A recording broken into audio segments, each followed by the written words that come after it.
Geeks with Beards.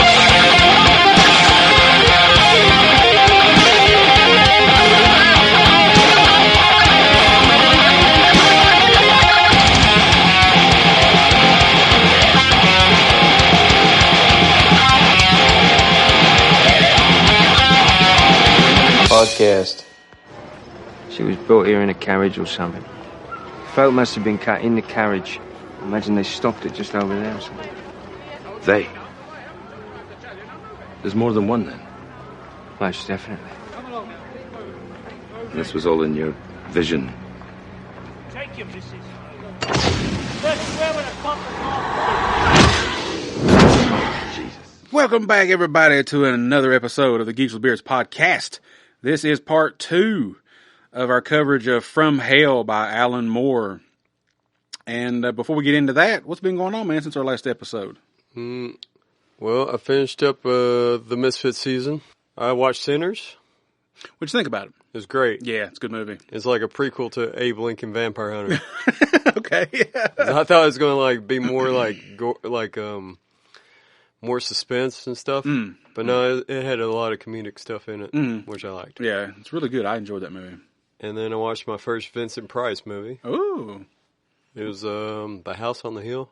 House on Haunted Hill? Yeah. Was that it? Yeah. It's pretty good. And started playing some more Assassin's Creed again. Oh, yeah? Hopefully to finish that up in the next month. No comics besides this behemoth that we're reading. And we're lucky I got it done. Right. I don't know what asshole picked it, but damn. I don't know, man. The hell with this. Like 2 years in a row, we've read a lot. We did, what was it, Long Halloween last year, and then this one this year. That was nothing compared to this. Yeah, I agree, yeah. I mean, the pages go by quick, but there's so many. Yeah, and Alan Moore puts a lot of detail in his writing, too, in there. I think he does. Yeah. Other than that, same old, you?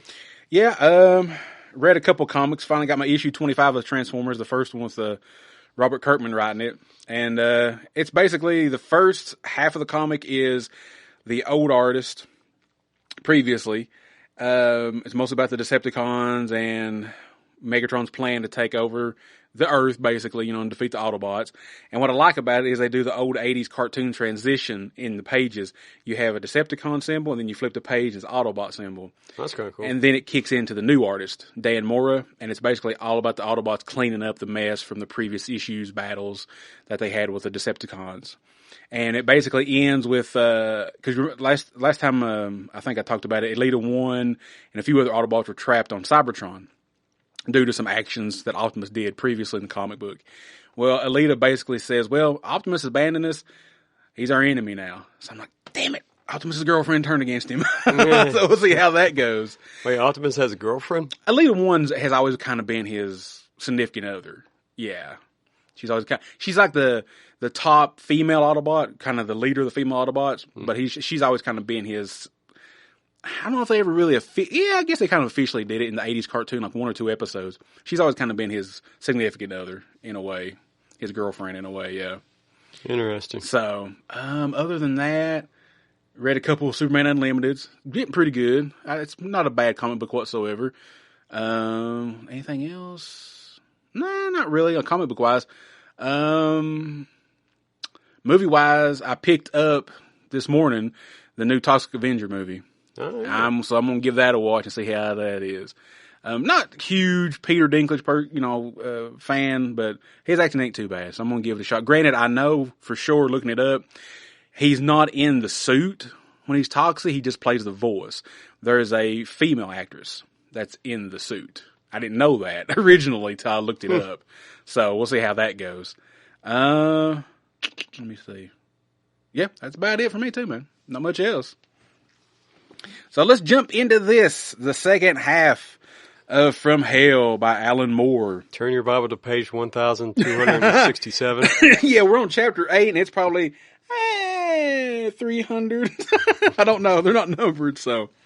I was getting a cramp. You're right. Chapter 8, Love is Enough.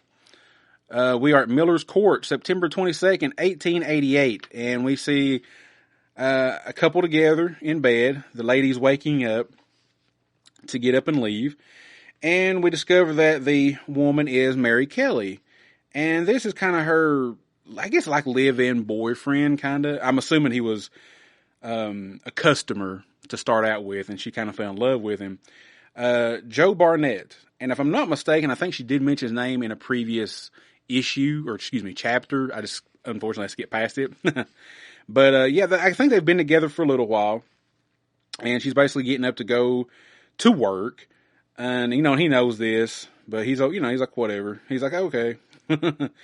So she goes, they have some niceties, they talk and say, that he tells her he loves her and he cares about her and stuff like that. So she gets up and leaves him there, goes to, the Britannia, the bar where she goes and drinks and all of her other friends goes, and she meets up with one of her other friends, Liz.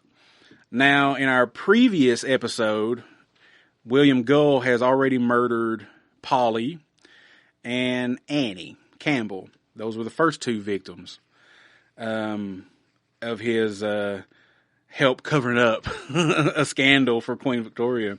So Mary runs into Liz at the bar, and she shows her the newspaper about Polly and Annie being murdered. And she's like, oh my God, look at this. Oh no. She's like, their insides, they were ripped out. And she said, before this, I heard, they hadn't been seen in them for a while, And then Mary's like, look, she's like, I've been trying not to think about it. She's like, I know, I'm trying not to think about it. But I'm like, woman, it's your fault. You wanted to do the blackmailing. You signed the death warrant for all you ladies. You got greedy. Because they kind of squashed it, with Anne Crook and stuff like that. They kind of squashed it. And then here comes this blackmail later, and Queen's like, bitches got to be dead. Mm-hmm. Got to kill them, They all got to go. They all got to go. Greed got you. And she's basically like, yeah, I'm not really trying not to think about it too much.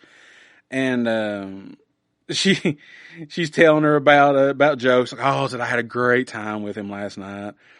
And then I thought, is this it? Is this the last of it? Is this the last time, I might have a good night with my man? And Liz is like, I'm afraid I might be next. And Mary keeps telling her, look, I'll get the money. I'll pay off, the old nickel gang. That's the one they think that's doing this. They think the old nickel gang, which is the one that's kind of like doing the protection racket for him in a way. Mm-hmm. They think they're the ones that's doing the murder. She's like, look, I'll get the money. I'll pay them off. And, you ain't got to worry about nothing. They'll leave us alone. So we go to another scene here. And who is this? We got two people making some love. This is Kate Eddowes. And she's with a fellow and making her a little bit of money. And they're just having a conversation, about each other together and everything else, Again, great artwork, graphic, but great artwork, And so then we cut back to Liz. She's leaving the bar. She's still upset. She's scared to death, which, you get that. Two of your best friends wound up mutilated. I'd be afraid too, So she goes out and she goes home and she's like, and I think this was her husband, if I'm not mistaken. He's like, where you been? She's like, look, I went to get a drink. I need to kind of calm my nerves a little bit. And I need a little bit, I need somehow to cheer myself up a little bit because I lost two of my friends. And he's like, cheer up. He's like, what do you need cheering up for? He's like, I'll get you cheered up. And she's like, don't shout at me. Don't yell at me. And, she's like, it's just London, the city. She's like, it makes me unhappy. And he's like, look, I'll shout at you whenever I want to, no matter if it makes you unhappy or not. So, she's like, it was better when I was a little girl around here. It wasn't so bad. And, he's like, you know what? Piss off in. He's like, go back to your farm when you was a kid. He's like, I don't need you around. And she's like, look, Michael, please. Like, you just don't understand. I'm upset. She's like, since, my John died 3 years ago, it's just not been the same. And I guess this is another man she's with, I guess, from what I'm taking from this. And he's like, look, 3 years too long. He's like, just get out of here. I want you out of my house. Just get the hell out of here. So bless her heart. She's stressed out, then he kicks her out of the house, throws her clothes out on the street. And she goes back, picks her clothes up a little bit and kind of remembers, the better days when she was on the farm as a kid and stuff. And then we cut to the countryside, and I love the way that the house here is drawn. It's beautiful, like a big 2-story, 3-story house and the woods around it. And we're in the countryside with 2 gentlemen, and I believe one of them is Albert. And he's kind of just, and I think this has to do with Queen Victoria kind of getting him out of the city. Yeah. I believe. And, pardon my forgetfulness. It's been a couple weeks since I've read this. Sean just finished it, so he might have to remind me a little bit about this. So we got Albert out in the countryside. He's with another gentleman, and they're just kind of talking and reminiscing. And, Albert's like, I'm thinking about London and all the terrible things that's been happening. So the news of the murders has even got out to the countryside. And his friend says, look, he's like, buck up, Eddie. He's like, look, he said, you came to Scotland to get away from London for a bit. Kind of just get escape from all that stuff like that. He's like, Whitechapel's miles away. He's like, even, don't got to worry about all the nastiness and the women and all that stuff like that. He said, just relax. You're here to relax. And, but Eddie's like, yeah, but, he's like, they didn't deserve to die. He's like, you see what was done to them, how they were killed. And, his friend says, look, he's like, just come off of it. He's like, they were women. He said they were women. He said that, he said they must have done something. I'm like, oh, now. Book is sexist. Yeah, very misogynistic in this time period, I'm guessing. And he's like, look, it isn't funny. And I pronounced this Jim. Jem, which reminded me of the 80s cartoon Jim. Well. But I'm assuming it's supposed to be Jim, I guess. That's what I'm going with. Yeah, it's I'm not for sure. Old British. Yeah. So, he's like, look, he's like, just joking, I'm sorry, don't take offense. So they're walking through the woods and stuff, and, we see that Jim gives Eddie, or Albert, a kiss. So, and then Jim kind of shrugs his head, kind of rubs his hand a little bit, and Albert kind of just glances away. So, secret lovers, maybe? Or maybe Jim has feelings that Albert doesn't have at the moment. I'm guessing, kind of secret. It's definitely secret. For sure. Yeah. For sure, yeah, because I would very much assume at this time in the world, well, at least in England or Scotland personally, homosexuality was probably looked upon pretty negatively, probably. Yeah. I'm guessing. It's always been there, but yeah, it's still... At least between men. It's very taboo. Yeah, for sure. And plus, again, he's royalty. Yeah. That'd be another scandal. Even worse, yeah. Queen Victoria would have to clean up. It'd be another scandal. So, excuse me. So we cut back and we're in a beautiful field, and we have a lady laying in the grass, kind of just daydreaming. And I believe this is Edo's again, if I'm not mistaken. And she's talking to her husband, and they're out there. What were they collecting? Do you remember what they were collecting? I don't on that one. Yeah, I don't remember neither. They were collecting something, some fruit or something. I forgot what it was now. But they're talking about, going into the city and stuff. And again, it's beautiful artwork. I just love this artwork. It's black and white. I think the color would have ruined it probably. I disagree. We'll talk about that later. Okay. All right. They talk about the murders a little bit, what's happened, that Polly, was murdered, and that Annie was murdered, and, she's afraid. She's afraid, everybody's afraid. Any woman, I think any woman, period, but specifically if you are, a working woman of the night, a prostitute, you definitely got to be afraid because, that's the 2 women that's been murdered. That's what the position they were in. And, so they're talking about it, and they're going to go back into the city. And he's like, look, Katie Eddowes, he's like, how can I say when you're gazing at me like that? Basically he's like, how can I say no? So it's like, London it is, my love. It's like, we'll see what we get, what fortunes we got in store for us there. And I love this little picture too, like these kids are trying to catch these pigeons or whatever in this basket. I like these little cut scenes that they make here.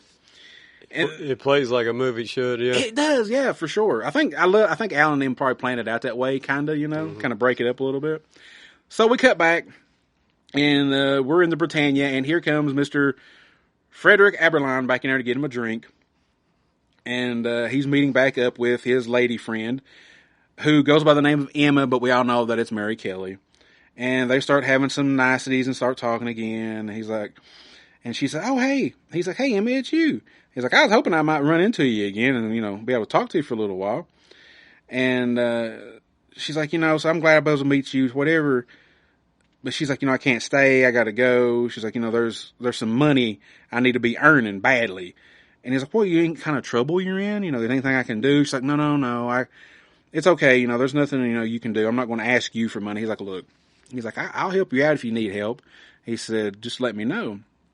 And, she's like, if only I had decent work, kind of like you with your saddle making. And Fred's just, I kind of lied about that. Yeah, I don't want to take him a cop,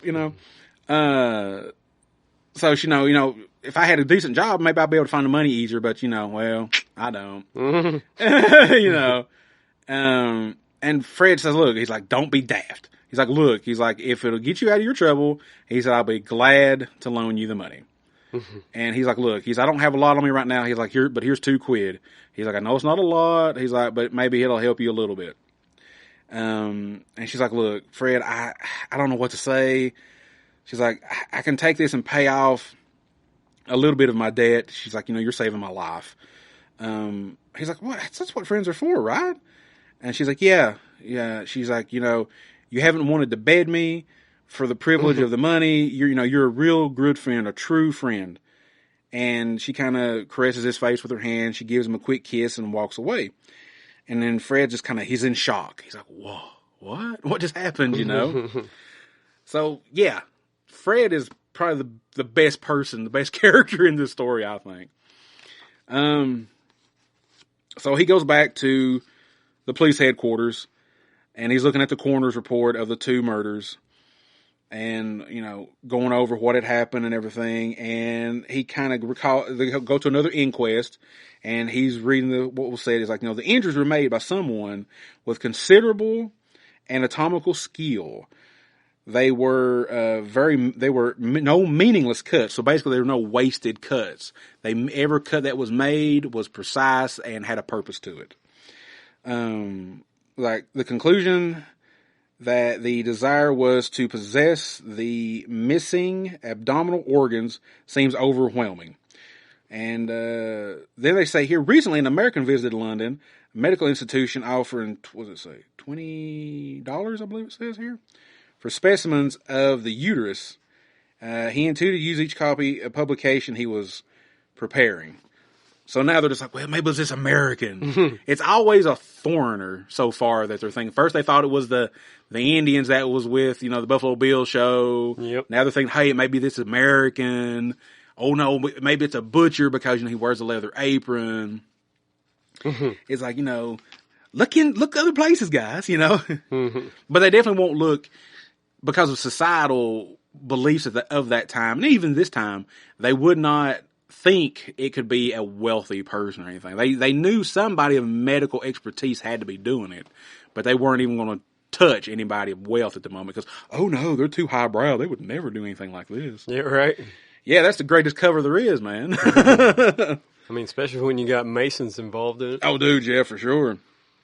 So, it says, I suggest that the Americans' request, though, should be refused because, the specimens and stuff like that, because it just seems odd, that, but it's like, well, if it's a medical guy and he's wanting to make a book, but I get it, it fit, at that moment, it kind of fits the motive.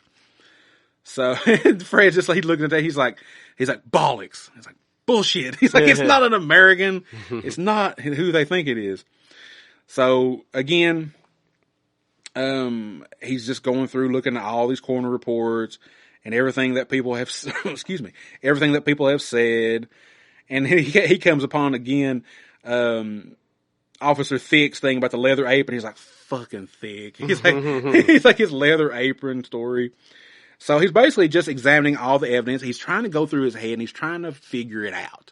He's trying to link it together. What links these women together besides their occupation? Who would have it out for these women and why? Yeah. Even though they did get that letter saying basically, whores, blah, blah, blah, he's still like, it's just not making sense to me. So he goes home and, his wife gives him a big hug from behind. She's like, "Oh, Frederick, I do love you so very much." And he's like, "What's this all about? What's going on?" She's like, "Last night when you were talking in your sleep, you said the sweetest thing." He's like, "Oh, for God's sake, woman, what did I say?" He said, "What are you going on about?" She's like, "You said Emma. Oh, Emma." And he's like, "Oh." What? So I believe that's her name as well, right? His wife's name, I think. Hopefully that's I why think she's so. complimenting him. I'm pretty sure, yeah. So, but he's got that blank look on. He's like, So men, remember, don't talk in your sleep. Or if you do cheat, make sure it's the same name. Yeah. No. Yeah, hopefully my wife is listening to this. So we cut to Netley. Bless him. He's getting drunk. He's looking at a magazine. Got a very beautiful woman, kind of like on a horse-drawn carriage, in a beautiful outfit, and he's doing a little bit of self-pleasuring. I'll leave it at that. Bless his heart. Because again, his nerves are tore out of hell because he knows he's an accomplice to this, but he's afraid to say anything. Yep. He's not stupid, but it has been disclosed in the book that he is a little less educated than a normal person would be. I guess, what's the word? I don't know. A bit ignorant. I guess. Yeah, I guess a bit ignorant. But anyway, so after he, cleans himself up and everything, he puts his clothes on and he goes and gets, his horse and carriage, and you see him look down at the ground and the shadows is around him because, hey, it's time to go back to work again. And he's like, oh my God, why am I doing this? So he gets his carriage, he picks up Mr. Gull again, and he's like, be begging your pardon, Mr. Gull. He's like, but shall we be, he's like, tonight we shall be like doing one. He's like, excuse me, tonight shall we be doing one like we have before, a woman. And Gull's like, no, not tonight. So he's like, tonight you must take me to the Meter Tavern in Meter Square. He's like, there's a policeman there, you see. He wants a word with me. So that's where he takes him. He takes him to the tavern, and it's Sir Charles. And Sir Charles is having a meeting with him. He's like, look, I believe you wanted to see me, Sir Charles. He's like, what's this about? He's like, yeah, I did go. I was like, I did want to see you. Now, this is me in just breaking down what they say. It's definitely more Victorian English, but this is just me saying it. So yeah, right. They're not speaking like I'm speaking. No, definitely not. And it's funny because Gull's got the fucking grapes in his hand. When I first read this, I'm like, are you going to drug Sir Charles? I was like, you got the grapes in your hand, man. So Sir Charles says, he's like, yeah, I did want to meet you. He's like, look, this has got to stop. He's like, all of it. He's like, it's just got out of hand. He's like, do you understand what I'm saying to you? And Gull's kind of just sitting there again with the grapes in his hands, and he's eating the grapes. So these are good grapes. These aren't drugged grapes. And so Charles says, he's like, furthermore, even if the Prince of Wales or his idiot, was directing you, he's like, this letter clearly, overrules even their authority. But it's like, what letter? What are you talking about? He's like, it's from Her Majesty, the Queen, delivered after the Nichols killing, urging us to end the murders. And Gull's like, murders? He's like, oh, how interesting.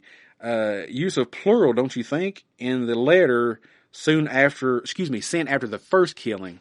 So he knows Sir Charles is lying. Sir Charles made this up. And Sir Charles is like, motherfucker. Puts his head in his hands, And he's like, oh my God. He's like, look, the next woman will be taken tomorrow night. Mary Jane Kelly. Meanwhile, proves elusive because she's the main one with the idea to do the blackmail. So he's saving her for last. And plus she's pretty smart. She's hiding too. He's like, if any brothers in your company, locate her, he's like, I must be told immediately. He's like, you've got your guys out on the streets, he's like, let me know. And Sir Charles he's like, look, he's like, for God's sake, he's like, please stop this.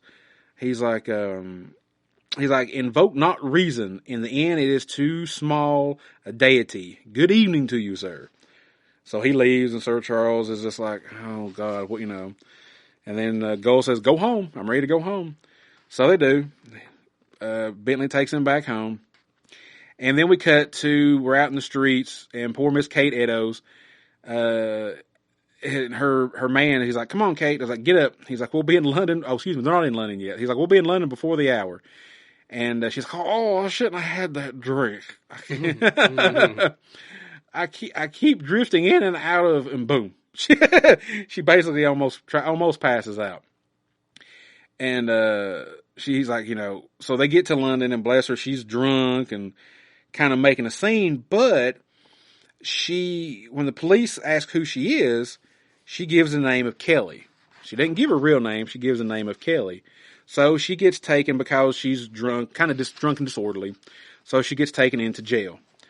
But they think that it's Mary Kelly, that's the name that she gives.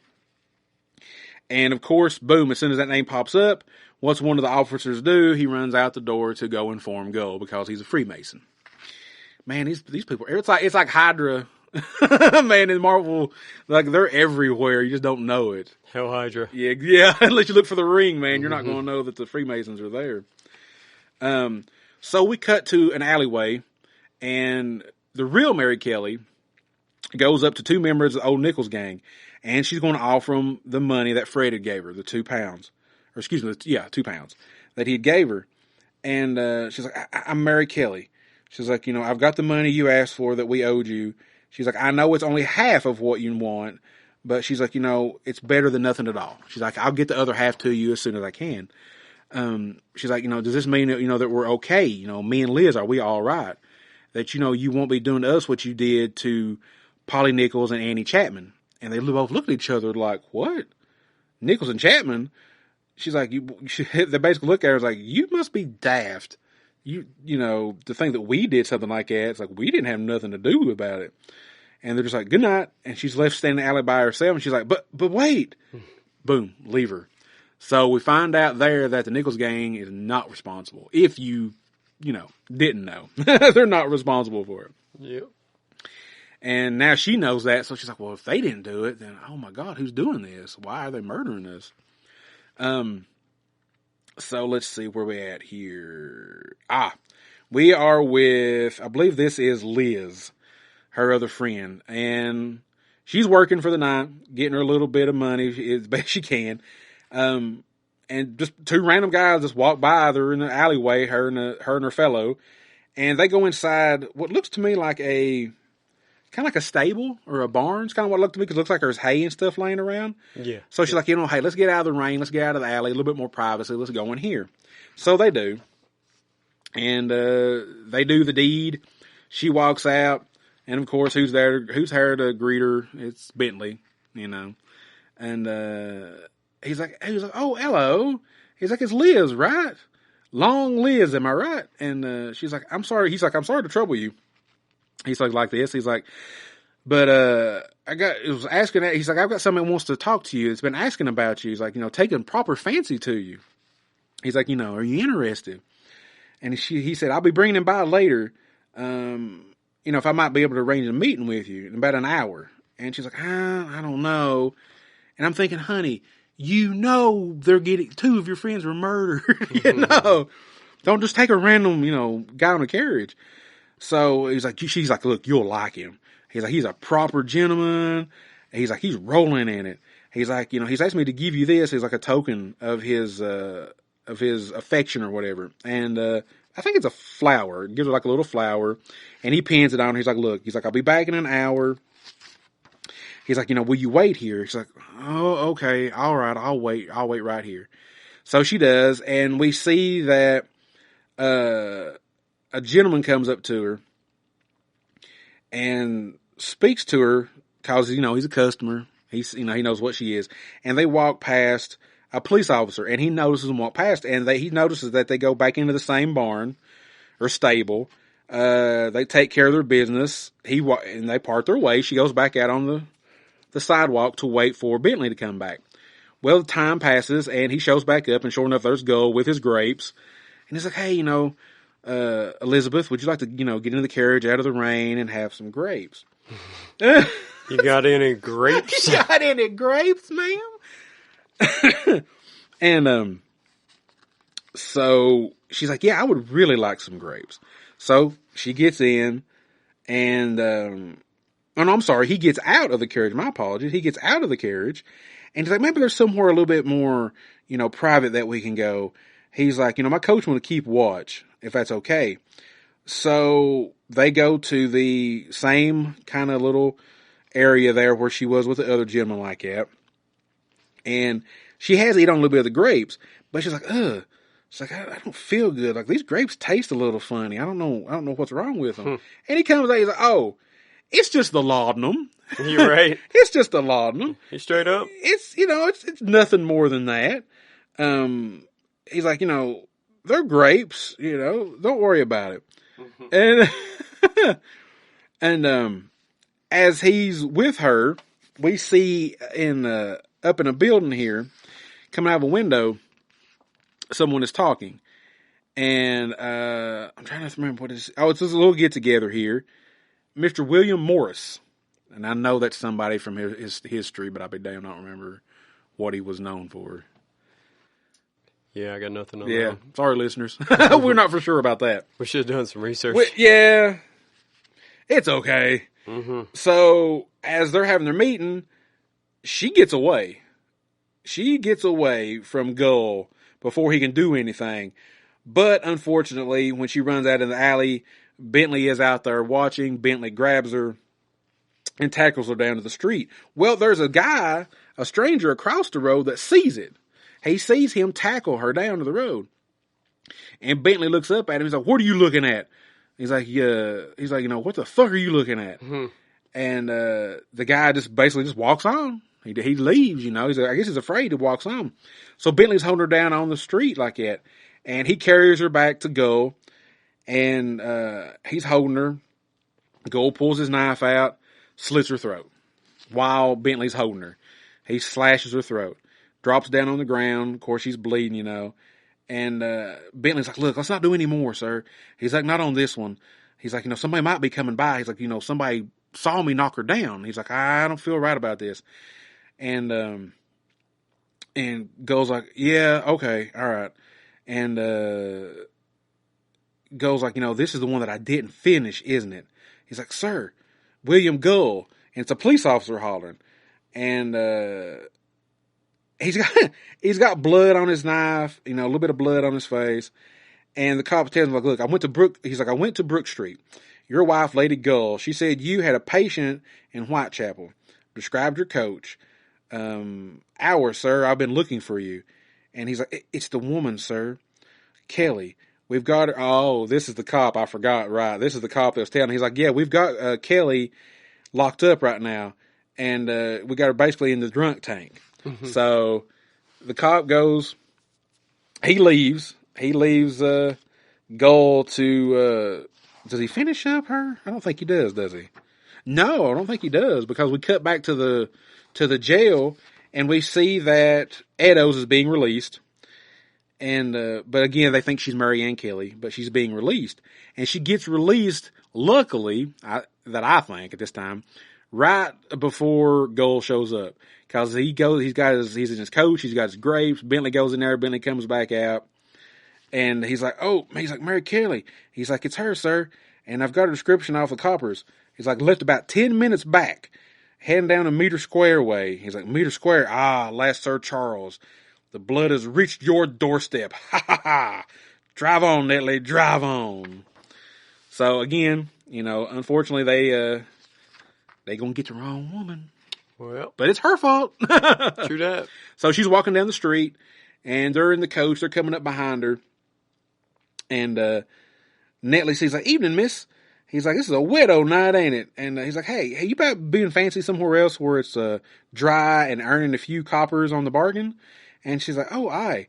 She's like, "Where would that be?" Mm-hmm. He's like, "In the coach. Customer of mine, old gent, need some companies, just down this way." So they go down the alleyway.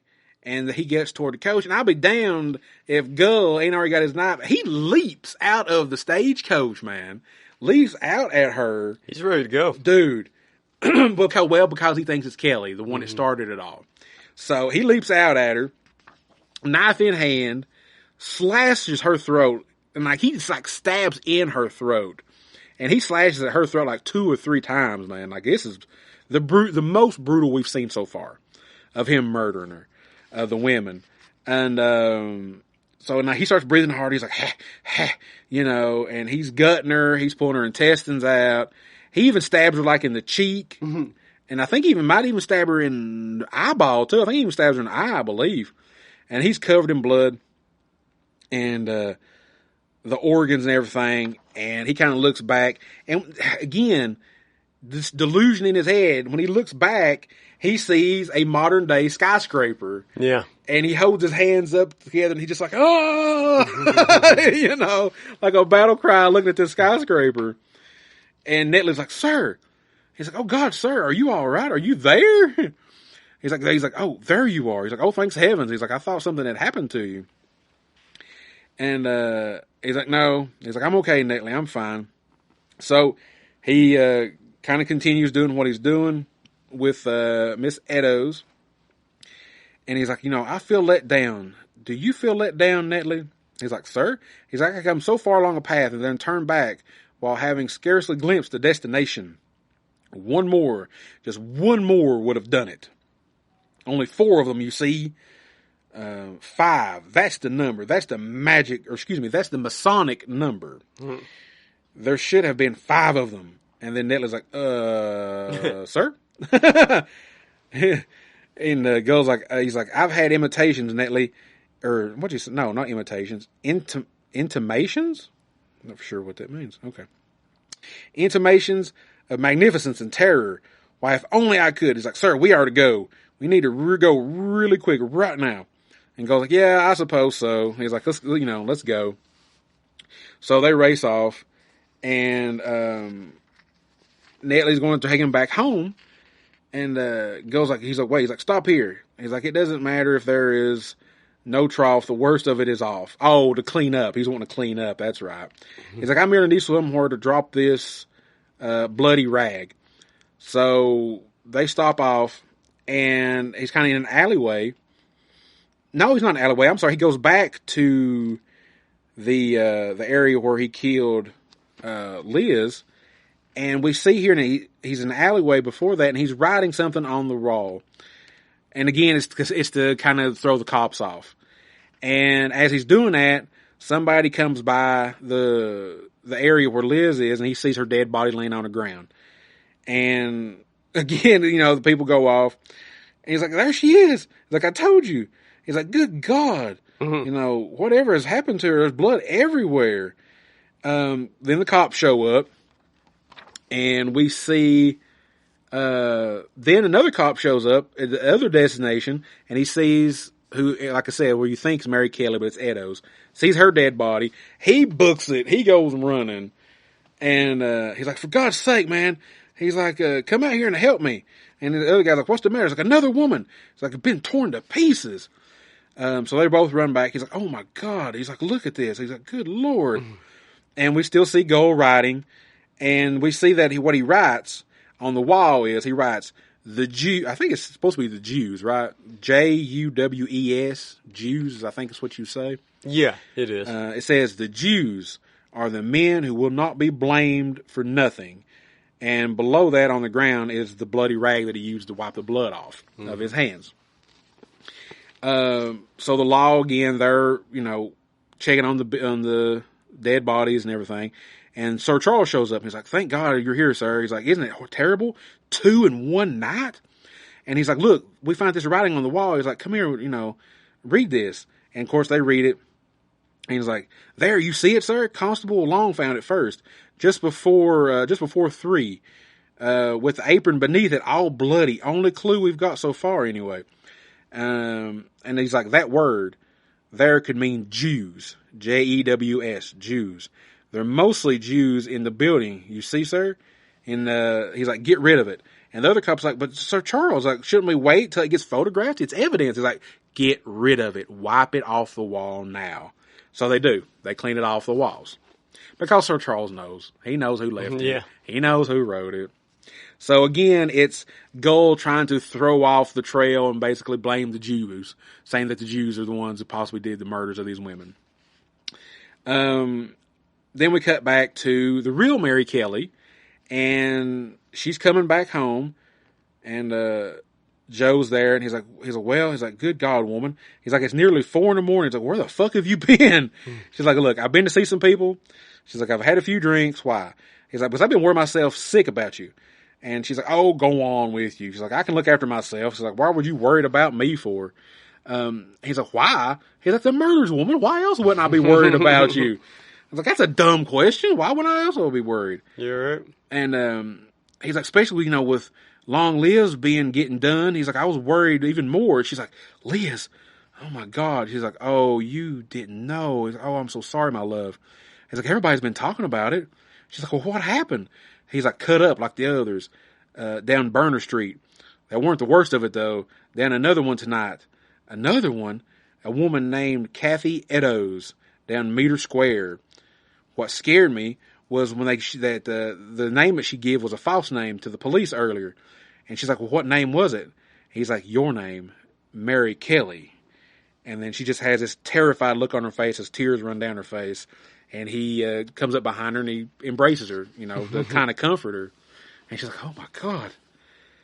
And we go chapter 9, From Hell. Meter Square, Sunday, September 30th, 1888. And we have this guy, he's kind of your snake oil salesman out here in the crowd. He's trying to sell these canes with like these sculptures of these women's heads on them, and trying to make some money, And you see Aberline in the crowd, kind of just looking on. Mm-hmm. He's kind of looking on. He's like, he seems to be turning to fair trade, sir. He's like, ever heard of it? The other murder mentioned? And he's like, no. And Aberline's like, no, Godly. He's like, I haven't, and I doubt he has either. He's like, there's a lot of, what does it say? It's all a load of Tom shifting a few old walking sticks off the back of some poor murdered tart. So of course, it's like nowadays when people make t-shirts and stuff like that, guys trying to make money off of the murders. Oh, absolutely. He's got like the little sculptures of the women's faces on the top of these walking canes, to make a little money off of them. And Aberline's like, you know what? The hell with him. He's not worth my time. So Godly says, he's like, you don't go much in on this, curse business then. He's like, no, nor mad monks, nor will turn a miserable little killing into a gothic horror. He's like, look, just look at him. He's like, there are 4 women get killed, and it's like it's the start of a new industry. He's like, only the start, mind you. Mark my words. The undread years, there'll still be cunts like him wrapping these killings up in supernatural twaddle, making a living out of murder, Godly. And that's true. Even like I said, even today, somebody murders. There's books made, there's movies made, there's t-shirts made, there's all kinds of stuff made of stuff like that. And he's like, and that's our job to find these murders and stuff. He's like, let's drop by the Golden Lane mortuary, shall we, for the post-mortem. So again, so they can find, listen to the coroner, what's going on and everything. And, they're walking through the street to get there, and there's this huge crowd. And, this little boy comes up to me, he's like, are you a policeman, sir? He's like, yes, I am. He's like, who might you be? You're a bit young to be out in all this mob, aren't you? And the boy says, he's like, my name is Alexander, and I'm nearly 14. He's like, tell me, do you think the man who's killing these ladies is doing something magic? And Aberline's like, magic? What are you talking about magic for? He's like, I read a letter in the newspaper. He said the man was killing the ladies in a special pattern that would make him magic and invisible. Aberline's like, oh, bloody hell, not another one. He's like, listen, it's all a pile of bollocks. There's no such thing as magic. So just, completely forget about it. And the kid's like, you're wrong. Goodbye. He's like, you're wrong. And I'm assuming the pattern the boy's talking about was the pentagram that Gull was drawing on the map. It was, yeah. Doing the murders in specific areas. Mm-hmm. Yeah. So Aberlin just like, he looks at the kids like, you little snow. Oh, anyway, so they'll walk away. They go to the mortuary, and they're doing the autopsy on, I believe this is Edo's, if I'm not mistaken, because it looks pretty beat up body. And he's like, all right. He's like, let's see. He's like, a bruise the size of a sixpence, back of the left hand, other bruises on the shins, light tanning on arms and legs. The throat's cut from behind the left ear to the point 3 inches below the right. A forceful blow causing death. There are knife marks on the vertebral cartilage. The abdomen is laid open from pubes to sternum in the upward cut. A rip. He was probably kneeling to the right of her body. So that would be Edo's. Yeah, the second one. And again, as he's talking about the wounds and what's happened, it re-shows you the panels of Gull killing her. Yeah. So if you forgot the previous chapter, it's replaying it for you there so you can see. And they're just like, it has to be a doctor. And one of the other ones like, oh no, there's no way. He's like, yeah, look at the precision of these cuts of what they done. Like, yeah, I think it's a doctor. And Aberline's writing down his notepad like, doctor, ? So he's like, and they just keep arguing back and forth. He's like, frankly, I just think you're crazy. It can't be a doctor. The other one's like, yeah, I think it can be. So Aberline and Godley, they leave. And they're going to go to another inquest. And they're asking about, who had seen Liz or any of them before, last before they were murdered. And he's like, this one gentleman says, I am Mr. Raxter, Mr. Raxter, and I'm the coroner conducting this inquiry. He's like, in the course of it, we hope to establish both the identity of the Barnar Street victim and the manner of her unfortunate demise. So basically, again, they're just trying to figure out what had happened, who had seen them last, any evidence that could lead to possibly an arrest to the murder. And they continue. It says, now reports that the deceased lost her family in 1878's Princess Alice disaster. Unfounded, no corroborating evidence. He's like, let's proceed. He's like, a gentleman comes up and says, I saw her leaving the bricklayer's arms with this chap, hugging and kissing. He said that was off like a shot. Then 11 it was. And this is one of the guys who walked by Liz in the alleyway when she was with that one guy before they went into the little building that they were in. And again, it replays that scene so you know exactly who they're talking about. And then the police officer says, yeah, I saw her with a gentleman walking away, and then they separated. So, and then you see a scene here of the reporter, and he's sitting back, kind of big smile on his face with a cigarette in his mouth, and, and he's just like, yeah, I'm making money on this, man. I'm making money on this. And then we cut to Queen Victoria, and Gull's there. She's like, we would hear again, Sir William, of the necessity for such excessive ghastliness in these eliminations. You say these mutilations were a warning, but to whom? To certain enemies of Freemasonry, Your Majesty. The scourge of Illuminism be reached England via a recently founded order called the Golden Dawn. These demonstrations may have kept it in check. She's like, Sir William, you were asked to remove a threat to our throne and family. We gave no further sanction of what concern is Illuminism to the crown. He's like, with respect, Your Majesty, it is of the gravest concern. This country has far been free of Bavarian Illuminism. Other countries, however, have been infiltrated. France, for example, just prior to this revolution. And she's like, oh, I understand. Very well, Sir William. It appears that you know better than we. Go forth with our blessing. He's like, thank you, Your Majesty. And he walks away. Well, as he's walking away, he runs into another gentleman. And this gentleman says, oh, Sir William Gull, is that you? And he's like, yes. He's like, who are you? He's like, oh, forgive me, sir. He's like, I'm Robert Lees. If you remember that name, he was in the prologue. Yep. He was one of the old men, the other older gentleman with an older Aberline in the prologue. He's like, I'm Robert Lees. He's like, I'm psychic advisor to Her Majesty. I'm familiar with your work, sir, and have much anticipated meeting you. And Gold's like, really? He's like, I'm similarly familiar with your work, profiting from delusions born of bereavement. Consequently, I have relished this meeting not at all. Good day, sir. And Lees looks at me, he's like, you son of a bitch. He's like, basically, he just dissed him. Saying, oh yeah, you're a psychic, sure, whatever. You prey on people's sadness and their death. Yep. I'm like, motherfucker, you just killed 4 women. It's like, don't be no judge. You just killed 4 women. So we see Gold. He's walking. He goes to a museum again, kind of just walking around, eating some grapes. Damn him grapes, man. And he's still in the museum, and he's looking around some artwork, and he looks at this one picture, and the picture that he sees is almost, I guess, demonic looking, maybe? Yeah. Kind of like a demonic looking creature or whatever. And he's got like a big grin on his face as he's looking at it.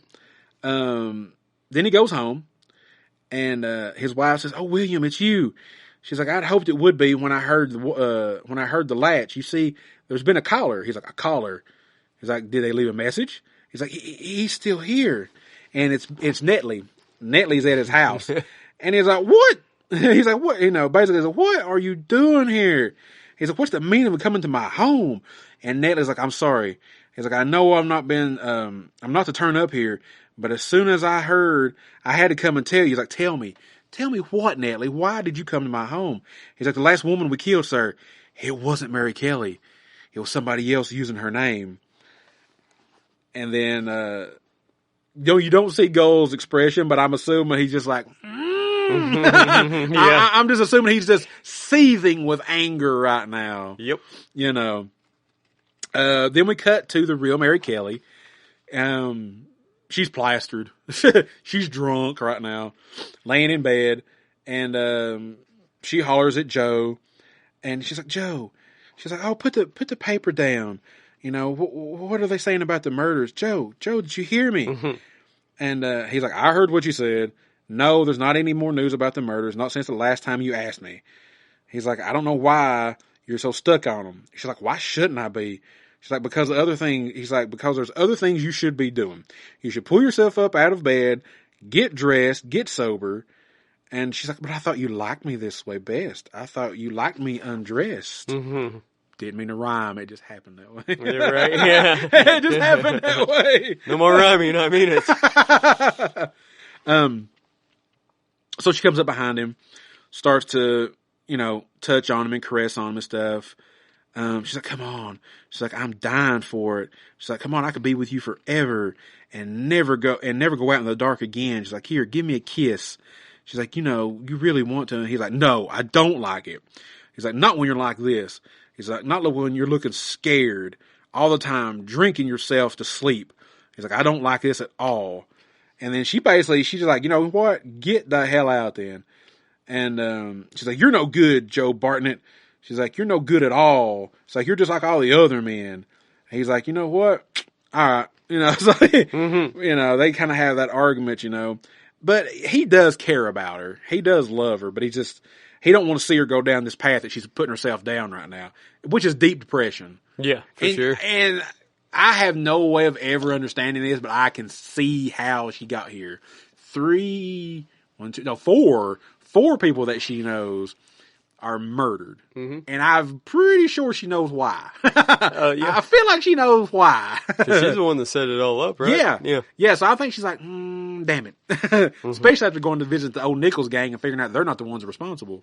So now we cut to Albert, Mr. Prince Albert, and he is with his friend. I believe this is the same one, Jim, I believe. And they're back in London, and they're in an apartment room, they're talking about the murders. And his friend's like, "Oh, Eddie," he's like, "You're not still brooding about those wretched murders, are you?" He's like, "I can't help it, Jim." He's like, 2 more women were killed last week. He's like, "Huh, women?" He's like, "The apostles' ideal was the higher sodomy, remember? The pure love between fellows." He's like, "Look," he's like, "You take this latest poem of mine, for example." And he reads him a poem. And then we see that there is something private and sensual between these fellers. Yep. We'll leave it at that. There's a little something there. And it ain't, Albert's not the aggressor. Jim's the aggressor, and Albert is like, okay. Then we're at another inquest about the murders. And again, they're just trying to find out what's going on, anything, And then it cuts to, the graveyard where they're burying the two ladies. And we're back to the Britannia where, Aberline is talking to Emma, aka Mary Kelly. And, he's talking to her again. He's like, he's like, cheer up. He's like, it might not never happen. She's like, you don't know for sure. And she's like, look, I'm sorry, Fred. She's like, it's like I'm rotten company. I know I'm unhappy because I've been drinking too much lately. And he's like, don't worry about it, Emma. He said earlier you drink because you're unhappy. Now you're unhappy because you drink. What is it upsetting you? Tell me what's going on. She's like, look, I'm just fed up. I'm fed up forever telling you my troubles. It's all I ever do. She's like, look, I've got to go. Thanks for buying me a drink. And he's like, look. He's like, wait. He's like, I'll walk you out. He's like, if it's money causing you problems, she's like, Fred, just leave it. You've done enough. He's like, it is money, isn't it? He's like, look, come on. How much are we talking about? She's like, Fred, for God's sake, you're like a dog with a bone. She's like, I won't take your money. He's like, so it is money then. How much is it you need? And she's like, for fuck's sake. She's like, it's 5 pounds. 5 pounds. He just keeps going, He's not going to let up. No, man, he's not going to let up. He's like, please take my wallet, take my money. And he's like, oh, come on. He's like, I was only trying to help. She's like, I know, I'm sorry. She's like, I didn't mean to snap at you. She's like, it's just, you've just been so good to me. And look, I couldn't do, I can't take your money. I feel bad for taking your money. I won't be able to pay back till like the first of the month anyway. And, she's like, look, I can't take your money. And he's just like, look, just hush. He's like, it'll be a loan. Pay me back when you can. And she's like, look, Fred, within a week, I promise I'll have it back to you. You're a great person. You're a great friend. She's like, you don't know what this means to me. She's like, God, if you weren't a married man, gives him another kiss and walks away. And, I will say this is the one and only time that Fred kind of loses his good guy mentality in my mind, because I think he is getting feelings for her. Even though he is a married man, he's getting feelings for this woman. He's just poly and didn't know it. Maybe. So Aberline goes back to the office, to the police station. He's like, Godley. He's like, will you get your damn feet off of my desk? He's like, oh, sorry, sir, sorry. He's like, yeah, he's like, you fucking will be. He's like, any news while I was out? He's like, well, he's like, apparently Commissioner Warren volunteered to be tracked by bloodhounds. He's like, what? He's like, 2 bloodhounds, sir. Oh yeah, I remember what this was about. It's a new idea about tracking murderers. So this might have been the introduction of using dogs to help track down criminals, I guess, maybe. That's what he's saying. He's maybe like, yeah, it's a Sherlock Holmes reference. Maybe, yeah. The Hounds of Baskerville. So yeah, he's letting him know about it, what's going on. It's in the paper. And Aberline, he's just like, oh, good Lord. So he goes into his office, and who's sitting in his office? But Mr. Lees is sitting in his office. He's like, Inspector Aberline. He's like, I'm Lees, Robert James Lees. I called yesterday. He's like, but they wouldn't let me see you. He's like, we are very busy, sir. He's like, what can I do for you? He's like, too busy to catch the Whitechapel killer? I think not, Inspector. You see, I have certain talents. Her Majesty has made use of them upon occasion. He's like, oh, sure she has. He's like, I'm a psychic, you see. Just recently, I've subjected to fearful thoughts and visions of the murders, the movements, even his very identity. He's like, you're saying you know who the murderer is? He's like, well, not exactly. He's like, my clairvoyant senses tell me that he's a very well-made man, special in the medical field. Maybe he's a doctor. I mean, he's like, oh, I see. He's like, when did you receive this, impressions? He's like, Inspector, he's like, look, I beg you. He's like, don't make me recall them. They were so horrible. I don't want to think about them. He's like, look, he's like, if you'd rather not. He's like, no, I must steel myself. It began with the last murder. Alone in my study, I seem to see the events happening. And we see a picture of him sitting in his study with like a shocked look on his face, and one of the women being murdered. And he's like, I don't think, he's like, I didn't act on my vision. He's like, oh gosh. He's like, but my wife and I were riding in London, and he's like, I should have said something, but I didn't. I didn't say anything. He's like, I told my wife. He's like, that's Jack the Ripper. And he said she laughed at me, and she's like, who? He's like, that man right there walking down the street. That's Jack the Ripper. But my wife didn't believe me. She just made fun of me. And he's like, you don't believe me either, do you, Inspector? And he's like, well, he's like, I'll be perfectly frank with you, sir. He's like, look, he's like, you'll be sorry. He's like, when more blood's on your hand, when more blood is spilled, he said, you'll think, he said, you should have listened to me, should have listened to what I said. And Lees walks away. So basically from that, Lees is setting up Gull. He's like, you know what, motherfucker? He's like, you disrespected me? I'm setting you up for murder. So we, again, at another inquest, again, they're, talking to people and just trying to break his case down, just trying to figure out what's going on with this. And, then Netley, we go back now, we're with Netley. And, Netley has called to Mr. Gull to come see him, to come visit him. He's like, Netley, he's like, why have you called me here? He's like, look, he's like, it's just like you say, he's like, we've got to kill another woman. He's like, I thought it was finished. He's like, I can't take it. I've had enough. I mean, it's on the papers. It's everywhere you look. He's like, I'm just an ordinary guy. He's like, that's all that I am. He's like, I don't even know anymore, sir. He's like, I don't even know what the truth is. What's the truth? And Gull's like, look, it's okay, Netley. It's all right. He's like, I shall tell you where we are. We're in the most extreme and utter region of the human mind, a dim subconscious underworld, a radiant abyss where men meet themselves. He's like, hell, Netley, we're in hell. Yeah, kind of, I guess. Yep.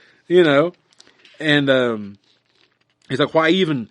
I'm regarded by the press and the public as a sexual murderer. He's like, had I killed artists and not whores, should I be an artistic murderer? So he's basically telling Netley, and he's telling Netley here, he's like, can you write? And Netley's like, basically I can write or whatever. And he's like, take this down.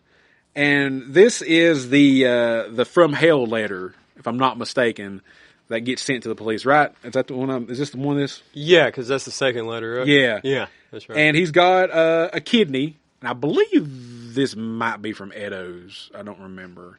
The one that was more mutilated. Yeah, I think this is her kidney. So he's basically dictating the From Hell letter to Netley to write it down. He's like, splendid. He's like, take this down. He's like, then you want to write down what I say. He's like, a letter? He's like, yeah, where?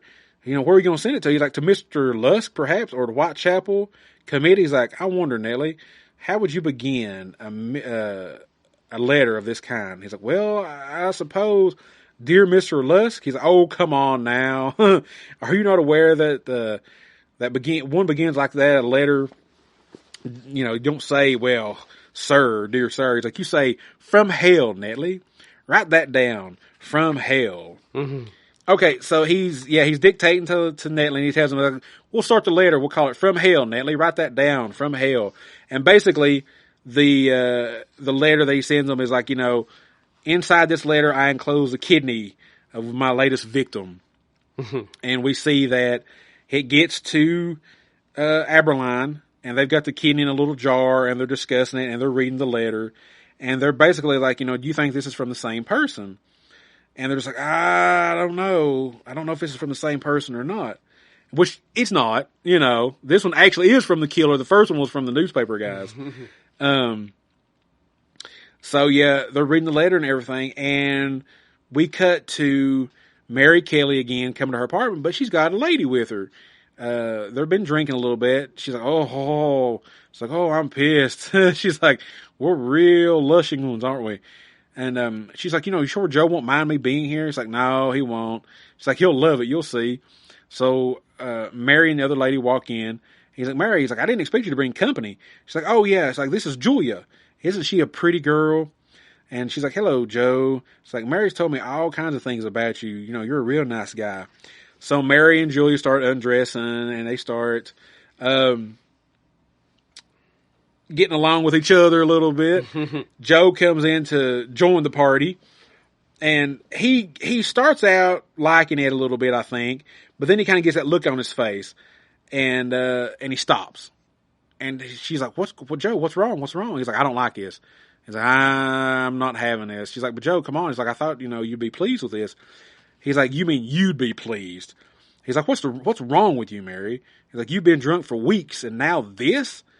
And, she's like, look, you hold on right there, Joe Barnett. She says, I won't hold it. He says, I won't hold on. If this is how it is with you, he's like, then I'm gone. She's like, well, fuck off then. Get the hell out of here. I don't want you here then. And he's like, oh no. He's like, and what are you, he's like, and what good are you? He's like, you drunken cow. Jeez. And, yeah, dude. The words, man. She's like, yeah, you drunken cow. What are you good for? And she's like, get out of here. And Julia's like, please, don't fight. And she tosses a bottle at him. He kind of lunges out of the way. She hits the window and breaks a pane of glass out of her window. He's like, look at it. You broke a window. And she's like, I'll break you. You better get out of here right now. And he's like, you're mad. He's like, you're fucking mad. She's like, yeah. It's like, that'd be a change, won't it? A woman killing a man. That'd be one for the books, wouldn't it? So Joe leaves. He leaves. But what happens after he leaves? Dun, dun, dun. Netley sees her. He sees her on the street and hollering, and he finds out that that's Mary Kelly. And he sees her go back down the alleyway to her apartment. And then we cut back to the apartment, and it shows the broken pane of glass. And her and Julia are in bed together. And Mary gets up, and Julia's like, Mary's like, I'm sorry about what happened between you and Joe. She's like, I feel like it's my fault, and I'm sorry. She's like, no, don't be. It's okay. Don't be crazy. She's like, it's not your fault. She's like, you're welcome to stay here. Come here, stay here whenever you want to. She's like, oh, well, thank you. She's like, I appreciate it. She's like, but how will I get in if you're gone? She's like, look, I'll lay the key right here on the table next to the broken pane of glass where anybody can reach in and get it. Awfully convenient. And she's like, oh, Mary, she's like, you're just so good to me. She's like, where are you going this morning? She's like, well, it's like, I don't know about you. She's like, but I could do with a drink. So they get dressed. She's like, yeah, that's good. She's like, let's go get a drink. She's like, I'll pull this shut. And, of course, they both walk away, and they both forget the key. And it's laying right there on the table, next to the broken pane of glass, and who reaches in and gets the key but Netley. Netley waits for them to leave. He goes and grabs the key. Yeah. Yep. And then we cut to Gull, and it looks like he is seeing Albert, kind of giving him a physical or whatever. And, Albert, I don't know, the way they draw him, to me, looks like he might be a little sick or something. Yeah, he does look a little frail. Maybe get some of the syphilis. Maybe. I don't know. Or hep A, B, and C. Every letter in the alphabet, man. So then we cut to Aberline, and he's going back to the Britannia to get a drink. And, of course, Emma is there. And he orders them both a drink. And he's like, that's all it is, alone. She's like, I'll pay you back next week, I promise, just like I said. He's like, I know you will. He says, he's like, no, he's like, we won't talk any more about it. And she's like, well, thank you. And he's like, look, I'm serious. He's like, we'll meet here on the 9th. And this is her telling him. She's like, look, Fred, we'll meet here back on the 9th, and I'll pay you back. He's like, fair enough. She's like, Fred, she's like, I just don't know. You just don't understand what this means to me. He's like, look, put it away. He's like, you won't have it long.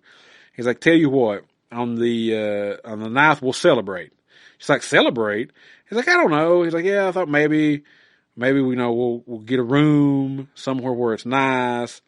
And then they kind of just both sat in silence for a minute. And then she's like, perhaps we could.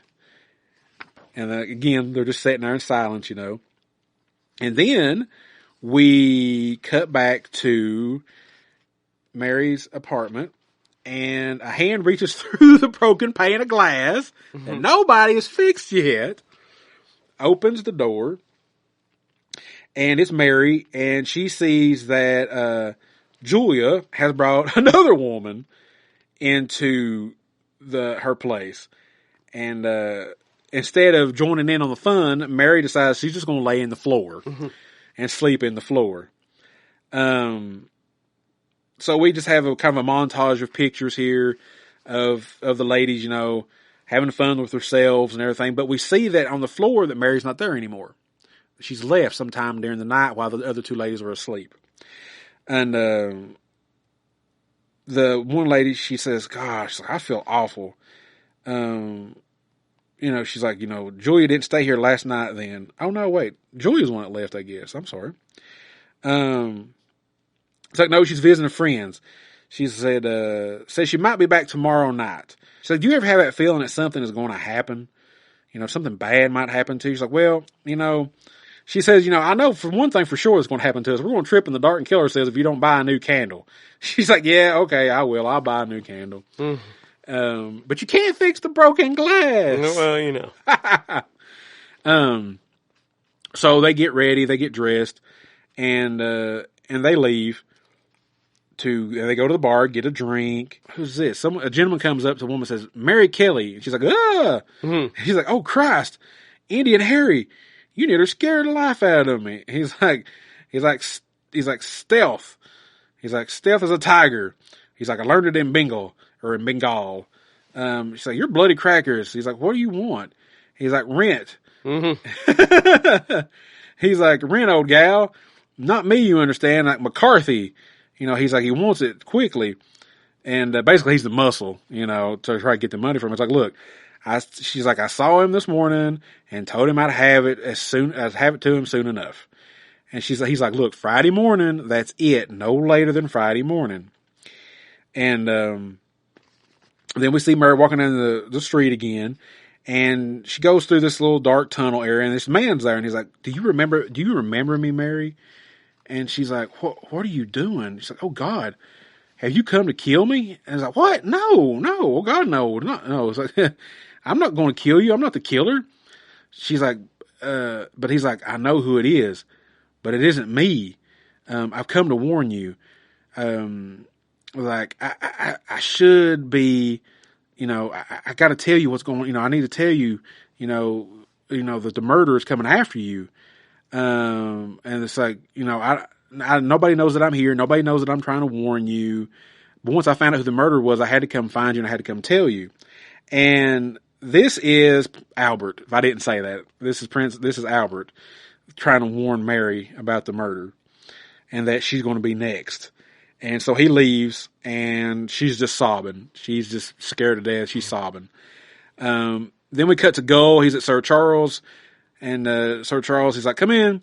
Gull, he looks at him and says, tonight. And Sir Charles just kind of just looks up at him. And then we see here at Mary's door, a woman knocking at the door and says, Mary Kelly. She's like, oh, it's you, Lizzie Albrook. Will you be coming in? And she's like, I just called for a chinwag. Maria Harvey said you'd be in. Oh, Maria. I was with her this afternoon. That was the other lady that was with Mary. Oh, yeah. And so they sit down, they have a drink. And, they sit down and have a drink for a little while. And then we cut back to Sir Charles, like, you're mad. He's like, oh, undoubtedly. But you're helpless. The final removal shall occur tonight. See, I have the young lady's door key. Yeah, because you put it right next to the broken pane of glass. I can't help but harp on that because that just pissed me off the whole damn rest of this book. He's like, what mysteries might this unlock? He's like, Gull, please don't. He's like, it's Lord Mayor's parade tomorrow. It's an important Masonic event. And Gull's like, yeah, so's this. He's like, good night to you, Sir Charles. And he walks away. And Sir Charles is talking to another officer. He's like, Cutbush. He's like, send a stenographer to my office, would you? He's like, I need to dictate a letter. He's like, concerning what, sir? He's like, my resignation. Then we cut back to Mary. Joe shows back up. And she's like, oh, he said, I'm sorry, I didn't mean to interrupt you. And she's like, oh, no, you're not interrupting anybody. He said, Joe, he said, this is Lizzie. He's like, oh, don't mind me. She's like, I'm leaving now. And he's like, look, he's like, are you all right? He's like, I thought perhaps, we could have a drink later. And she's like, look, I'm meeting Julia in the morning. I meet Julia in the Horn O'Plenty soon if you want to come along. And he's like, okay. He's like, maybe for a quick drink, I'll follow you there. And after that, what? Are we doing anything tomorrow? And she's like, I hope so. Basically, like, I hope I'm alive tomorrow to do something. So they go off, they get a drink, and we see Mary, and she's with a gentleman, and we see another lady, and she's like, Mary Kelly, is that you making noise? It's nearly 1:45. And the lady says, oh, hello, Mrs. Cox. It's like, we're just going to have a sing-song, aren't we? And the guy's like, Yep. That's what you want to call it. And so, they have their little sing-song, a little get-together, and we see Gull and Netley are racing down the street in this carriage. I mean, they are booking it. Well, Mary, after her and her friend meet up and stuff, so after she has a couple of meetings with a couple of gentlemen, we see a shadowy figure, which is Mr. Gull, with the key. And we see that a candle is flickering in the window. He opens the door. He shuts the door. And that is how we end Chapter 9. Chapter 10, the best of all Taylors. Basically, he's inside the home that he thinks is Mary Kelly. The woman that's in there is asleep. And she's like, oh, who are you? Who are you? She's like, oh my God, no. Murder. Help, help. She screams help. And dude, this, man, I thought the other one was brutal. This is worse. So we have several panels of Gull preparing to do his thing. He takes his coat off. He takes his hat off. He lights a candle because he's already slashed her throat. So she's already dead. We see him start to mutilate her. He cuts a big hunk of skin off of her face. He starts stabbing her in the throat again. We see him remove her lips. And then he goes, and he periodically stops killing and starts burning some of her personal effects in the fire. Burns her bonnet, burns her dress, and then he goes back and he does more mutilation. He cuts off one of her breasts and he lays it on the nightstand next to the body. He takes the other breast off and he lays it behind her head. And he's like, oh, a pillow for you. And then he takes and goes back, burns some more personal effects into the fire. Then he goes back to the body. And as he's doing that, he's starting to have visions of past, people that he's worked with in the medical field, talking to him, about what's going on and stuff. It's like flashbacks. It is, yeah. It's like flashbacks as he's mutilating her and he's cutting her open, removing her organs, laying them on the nightstand. And, you just see it. This blood is just everywhere. This is the worst of the murders that he's done. Yep. He is destroying this woman's body. And then we see a vision in his mind that he's in front of like a medical school, and like he's doing a demonstration in front of people as he's killing her. Again, when we cut back, he's doing removing more organs. He's going back to the fire and burning. And dude, he's like almost got this lady's skin alive almost. Pretty much. Dude, he starts taking skin off of her thighs, off of one of her legs. And this is brutal. And then he turns around and he's in, I would assume, 1980s. He's in like an office room. Computers, desks, all that stuff like that. And he's like, oh dear God. And he basically kind of just starts preaching his beliefs to the Yeah. people that are in there. And then he cuts back and then he picks the body up off the bed and hugs it. He hugs the body. And he's like, I know what I'm doing is right. He's like, I saved you. He's like, I saved you from this world. I saved you from this hell that you were living. And then he kind of gets a little bit of lucidity back in his mind. He kind of gets his thoughts gathered back up. Then we see that he's covered in blood where he hugged the body. Like, he is just utterly covered in blood. And he starts having visions again, talking to people and stuff, and he just continues. Like, He's tripping balls at this dude, he is tripping crazy. He cuts her heart out of the body, sticks it in the fire, and kind of burns it to a crisp.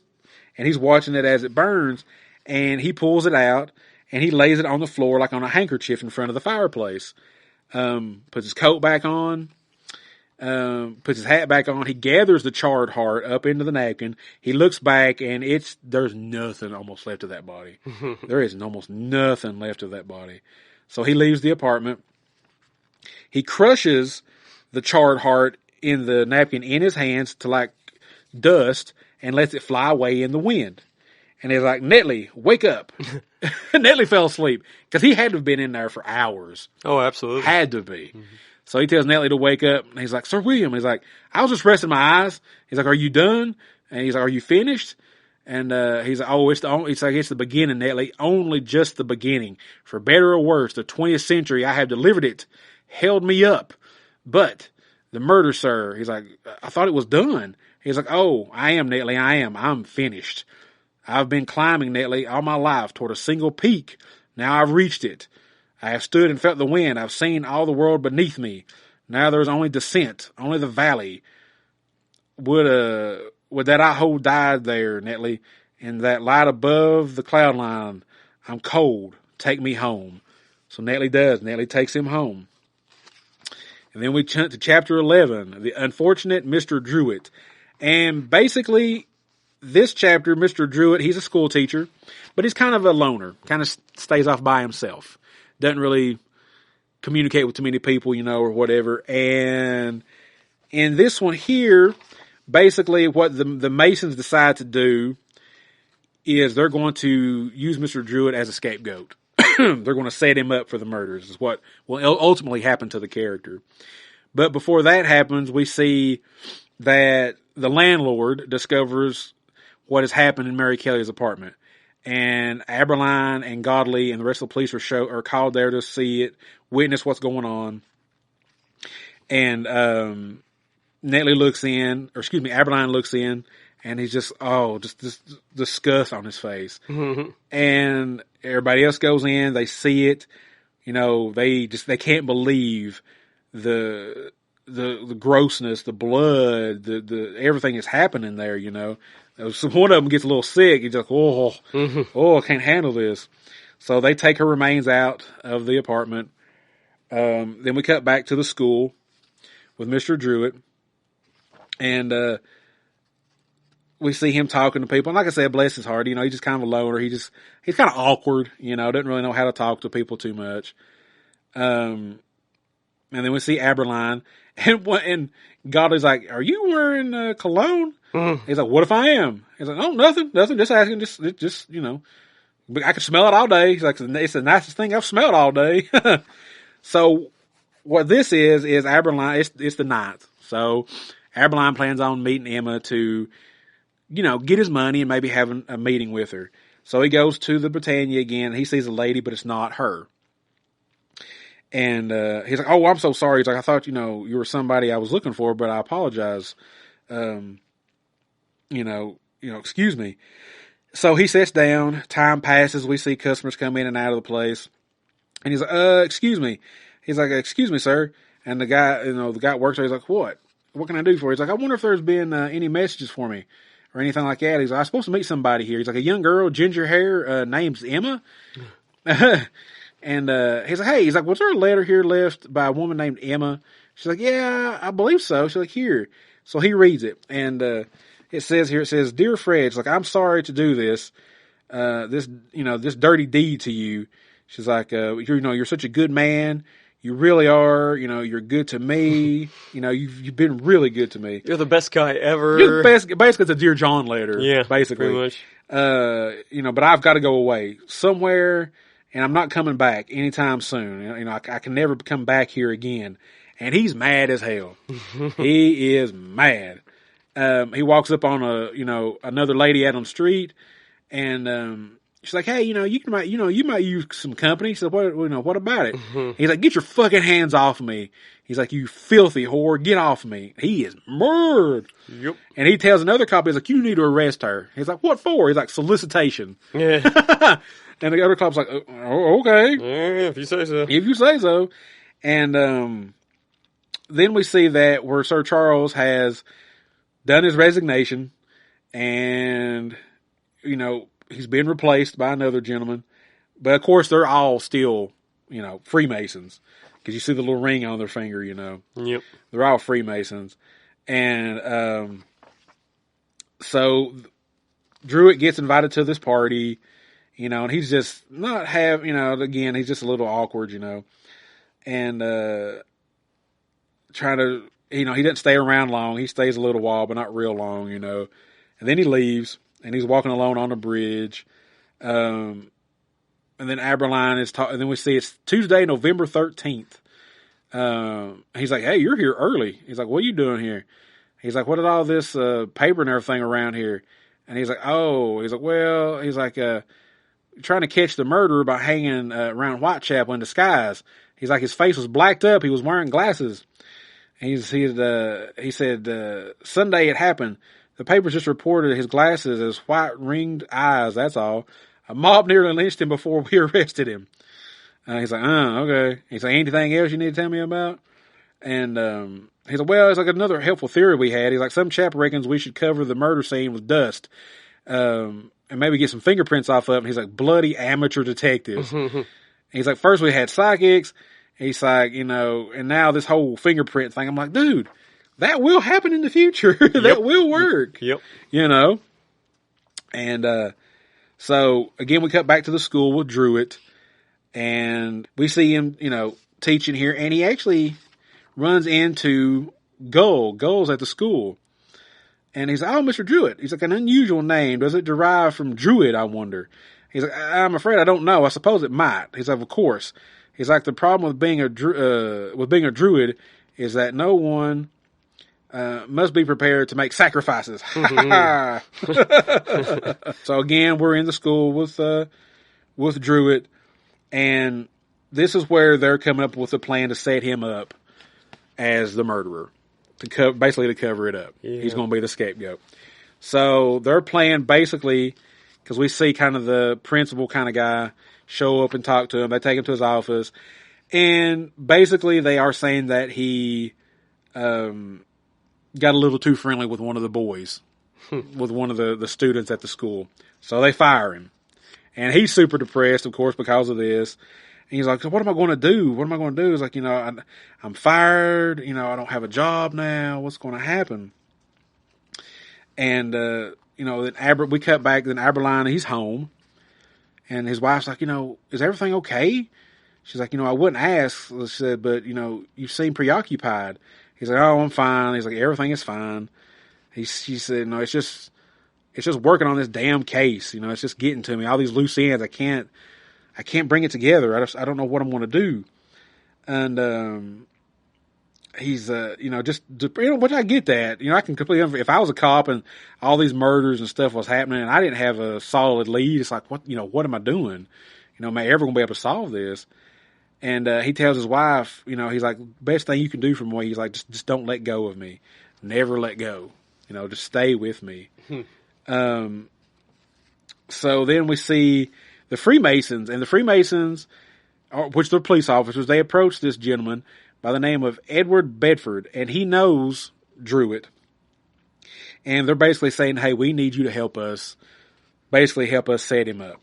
So he reluctantly does, because he's scared. He gets Druitt to go get a little drink with him and everything, and we see that he drugs his drink when Druitt's not looking. And he walks him off into the night, and he kind of collapses against a tree, and the two cops show up and they're like, we'll take it from here. You know, you've done all you need to, we'll take it from here. So he's drugged, they put brick cinder blocks into his pockets of his jacket, and they toss him in the water. Just make sure. Yep, they're like, 1, 2, 3, huh! And they heave him into the water, and he drowns. And as he's drowning, he's kind of having flashbacks of his life, and of the school and stuff, you know, playing cricket and everything, you know. And then we cut into chapter 12, the apprehension of Mr. Lees. And we see that Mr. Lees is talking to Queen Victoria. And this is Buckingham Palace, November 29th, 1888. And she's trying to talk to him about, I believe, from the looks of it, it might have been Albert, maybe. Or somebody in her family that's passed away. She's trying to communicate with him. And of course, you know, Mr. Lee says he's a psychic. He can do that for her. But we all know he is a shyster. He is a fake. And he's remembering his run-in with Gull and how Gull disrespected him. And then he goes back to talk to Aberline, and he starts having these fits, these almost seizures or whatever, because he's having the vision, supposedly, of who the murderer is. Excuse me. And he gives him an address of where to go, and it happens to be Gull's address, William Gull's home address. It's like, there, that's it right there. So they go inside, and of course they're made up by Gull's wife first, and she's like, what? Why are you here? He's like, well, we're here to see, you know, Sir William Gull. She's like, what about? It's like, the murders. She's like, what? The murders? It's like, how dare you wretched men come in here saying these things about my husband, claiming he's the Ripper. How dare you do that? And again, it's that high society thing. Yeah. You know, how could you even think that? And then we see Gull, and it says, a man like Sir William Gull, Her Royal Majesty, surgeon, like, there's no way he would be, you know, responsible for this. And then they sat down to wait. Gull shows up. He's like, yeah, I am Sir Gull, Whitney Gull. He's like, how can I help you? And he's like, well, I'm sorry about this. He's like, Sir William. He says, just, well, we have bad information about the murders in Whitechapel.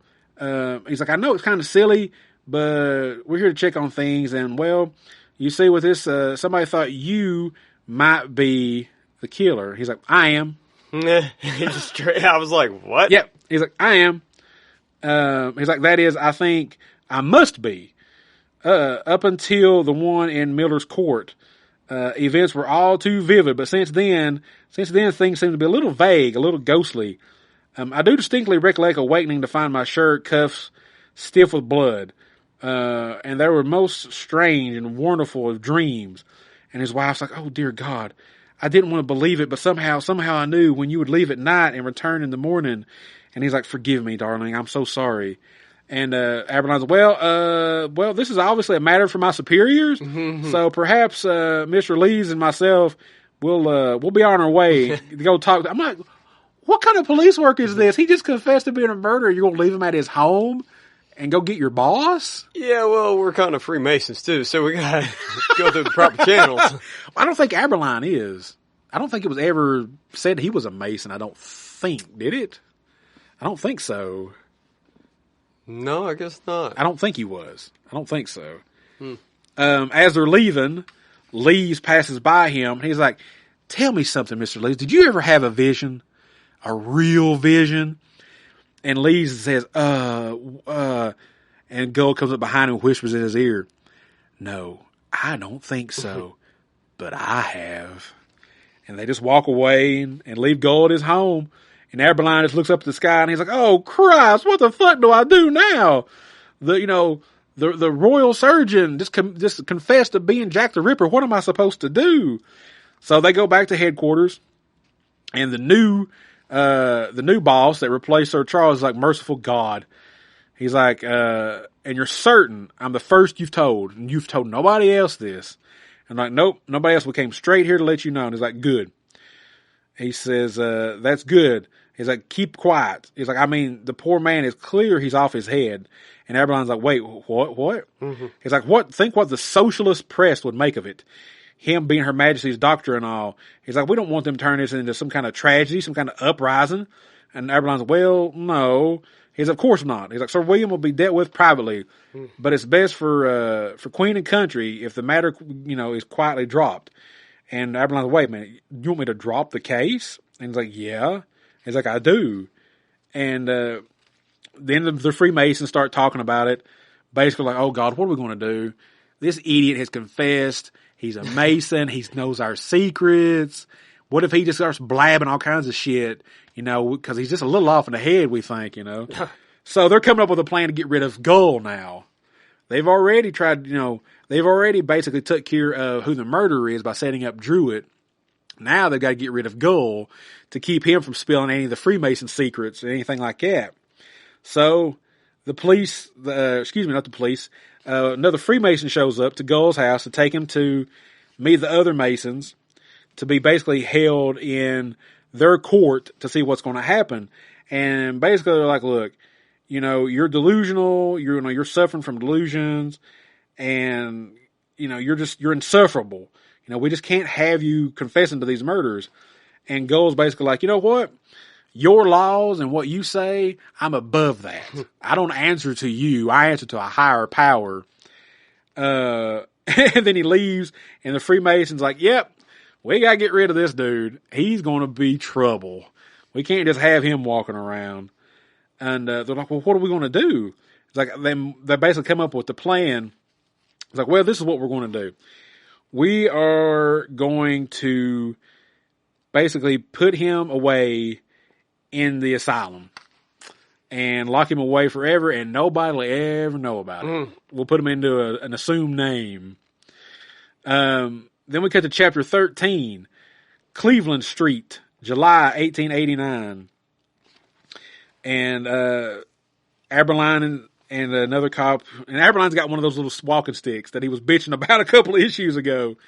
They're kind of staking out the confectionery shop where Annie Crook worked at the beginning of their story. And Aberline finds out who she was, and basically he ends up figuring out pretty much what has happened. That Annie Crook got hooked up with Albert, who was the prince, and the whole scandal started there. And Aberline is like, look, I know all this. I figured it out. And his boss, of course, being, a Freemason, he's like, look, you're going to keep your mouth shut. Mm-hmm. And Aberline's like, what do you mean? I can't keep my mouth shut. What, the murders and everything. Look, if you want to live and not have your throat slit like these women, you'll keep your mouth shut. And you'll collect a very nice pension and live your life. And Aberline's like, well, goodbye. Basically, mm-hmm. he's just disgusted, and he goes to the bathroom. He throws up in the toilet. And Aberline goes and sees Mr. Lees. And basically he tells Mr. Lees about it and everything like that. And he's like, look, he's like, basically, this is what happened. Annie Krug, Albert, this is what started it all. And it's like, we just, what do? Do we say anything and risk our lives, or do we keep quiet? And they basically decide to keep quiet about it. Don't say anything else about it. And to live their lives, the rest of their lives like that. And then we cut to our final chapter, chapter 14, and we are in the St. Mary's Asylum, Islington, 1896. And this is where we see Gull is in the asylum. The Masons did their job. They put him in the asylum. Of course, these people know who he is because I'm sure they're Masons as well. Oh, yeah. A couple of the orderlies, a nurse and one of the male orderlies, are in Gull's room. They have a quick relations as he's in his room there. He's comatose. I guess they've either lobotomized him or kept him drugged up or something, maybe. Because he just got that kind of that comatose look on his face, like drool coming out of his mouth, And as this is happening, he starts having visions. And we cut back to the visions of him talking to his father, and his father dying. And he's flying above the city. He's flying above London. We see the pentagram on the ground. And basically it's flashbacks of everything and everyone he's met throughout his life. He's reliving the murders.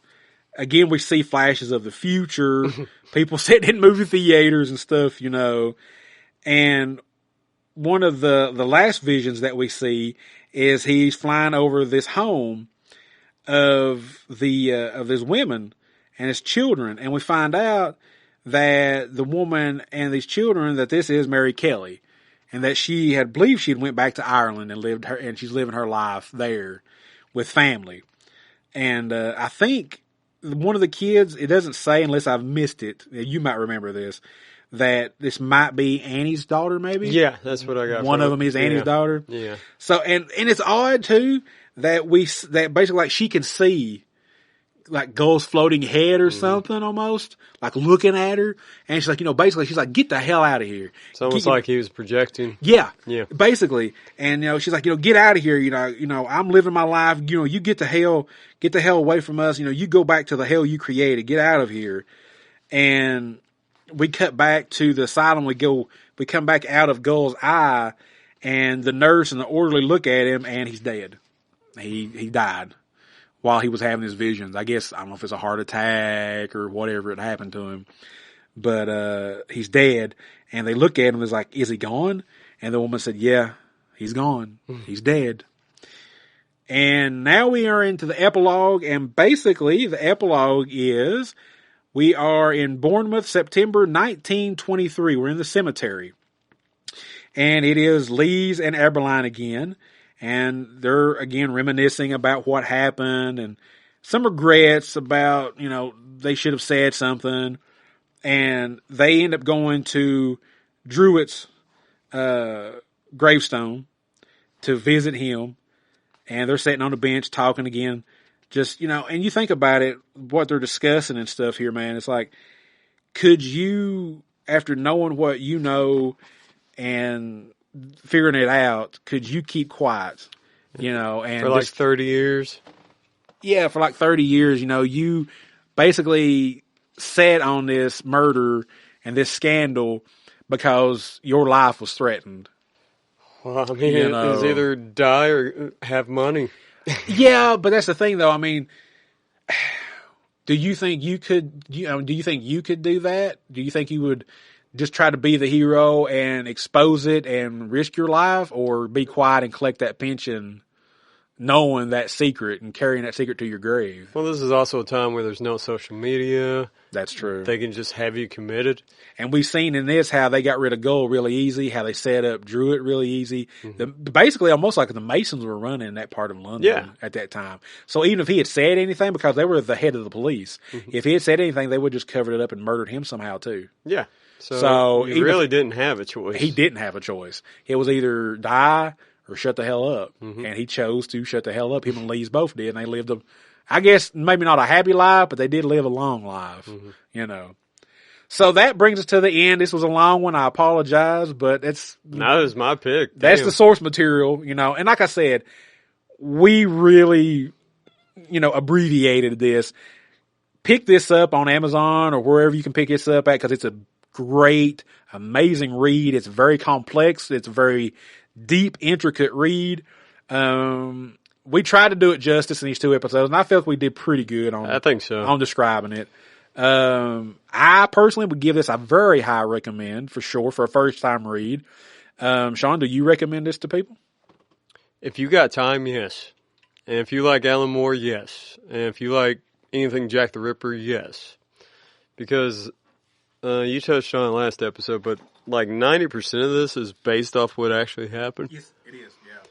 And like even with the letters, they were spot on. The names were spot on. Yeah, Alan Moore definitely took the painstaking effort to take I guess what was public police reports and news reports and stuff, to get the women's names, to get the sites of the murder down to almost, I guess, exact as you could. I mean, even some of the drawings in here are based off the drawings that the police officers made, like the bodies and stuff. Yeah, exactly. And some of the earlier pictures that they had, too, in the newspapers and stuff. So, yeah, the fictional parts of it is Gull being Jack the Ripper, Possibly the scandal. I thought I read somewhere where that might have possibly been thought to be true in the real life situation, but I don't know. Well, from what I understand, they had like over 100 suspects that they thought might have did it. Yeah, and I think the few that they touched on in the comic here, like that American doctor and Mexican Joe and his Indians, I think those actually were real suspects. I believe in the real situation. Well, they suspected everybody from the poor all the way up to the rich. They did, and as far as I know, till this day, it's never been solved. It's not.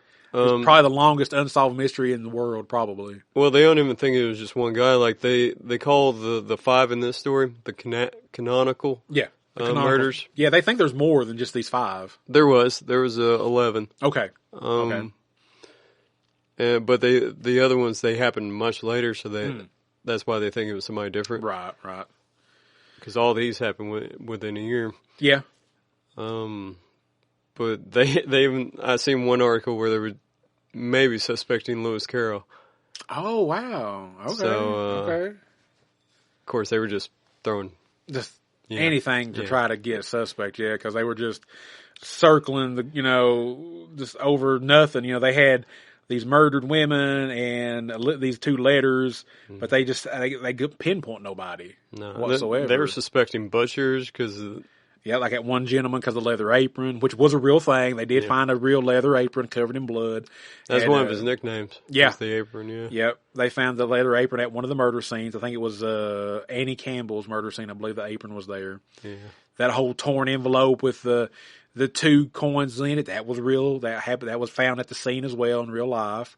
So, Moore put a lot of effort into keeping and putting the real life stuff in here. He did his research. Yeah, for sure. I need to rewatch the movie, but I still, from what I remember, I prefer the book over the. And again, I know it's an adaptation. I understand it's Hollywood, but at the same time, is that movie based off this book, or is it it's just based off this book? Okay. I think, if I'm not mistaken. I don't know if it was just like a Jack the Ripper type thing. No, because Gull is the antagonist in the movie, so it's based off the comic here. And there's apparently, where you were talking about them making money off anything? Oh, yeah. Well, they were naming like restaurants after Jack the Ripper and all this stuff. Oh, people protesting it and selling merch and all this stuff. Was there? This might have been a completely different time in history. Was H.H. Holmes thought to be the Ripper at one time? I don't know on that one. Okay, he was the guy who kind of made almost like a murder apartment building or whatever, where he would kill people in there and stuff. It might be a different time in history. I might be mixing my dates up, but I feel like he was also a suspect maybe or something. But, I thought it was a great read. I recommend it. Sean recommends it. Like I said, I picked this up. This is, the complete collection. The black and white printing of it, on Amazon. At the time I bought this, it was a little over $30 with shipping. They also did the master, I think it's called the master version, I believe it is. And it's the color where they do color the artwork and stuff. So the color, I think it would have been better for color just for the sole reason of being able to tell everybody apart. Yeah. Like the ladies, it was hard sometimes, and then even some of the men, because where these, our listeners, these panels are like really small. In some of the classic comics, you had like the 8 panels. These are even smaller than that. There's like 16. Yeah, because I believe these were originally like magazine formats. They kind of had to shrink them down for the comic version of this, I believe. So it's kind of hard to tell a lot of the differences. I agree. Unless they had distinctive facial features or facial hair. Like the women, it was hard for me a little bit, a couple of times. I think that's why I messed the names up a couple of times. Was most of the women did kind of resemble themselves, unless they were a little heavier in the face or darker hair. Plus, then you throw in the handwriting, like handwritten handwriting. Yeah. I was trying to read the From Hell letter earlier, and it didn't work out too well. It's hard to read. Yeah. I couldn't see that too well. I was like, definitely. High recommend from both of us, I feel.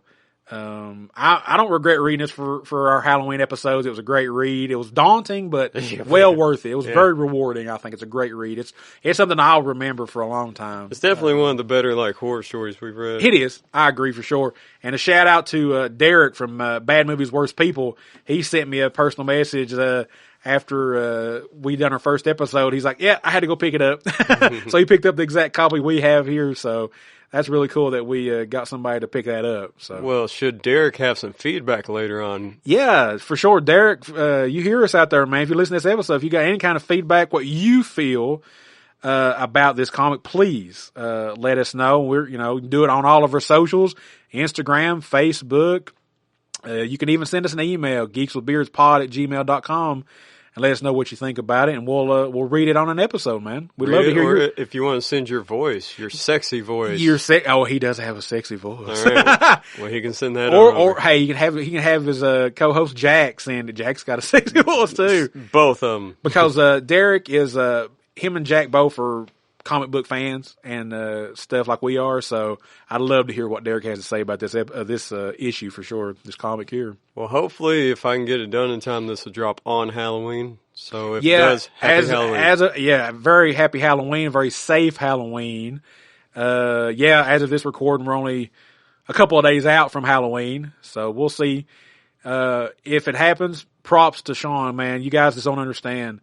Behind the scenes here, Sean works the magic. He is the Egon Spangler of this team, man. Like, he's behind the computer, he's editing, he's fixing my sound, my coughs, my everything. So he's the magic worker on this show, man. So props to you on that, man. It's a magic man. You are the magic man with the magic hands, man. Well, I've been told that several times. So I'm gonna shut the hell up and get out of here. Speaking of horse.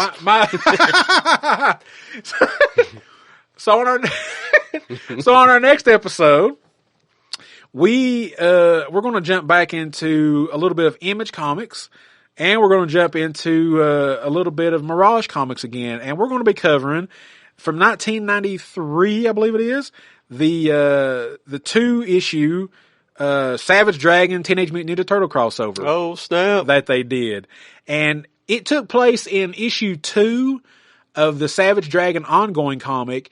And part 2 was a one-shot book that Mirage Publications put out for the story. It's pretty good. It's pretty good. It's not too bad at all. I kind of enjoyed it, reading the Dragon and the Turtles teaming up together in New York City. So it's pretty cool. So that'll be our next episode. Until next time, everybody have a safe and happy Halloween. Eat all kinds of candy. Make sure candy corn. Don't eat grapes. Yeah, don't eat no grapes from strangers, that's for sure. And we'll catch you guys on the next one. Goodbye, everybody. Up in the sky, look! It's a bird! It's a plane! It's... Geeks with Beards.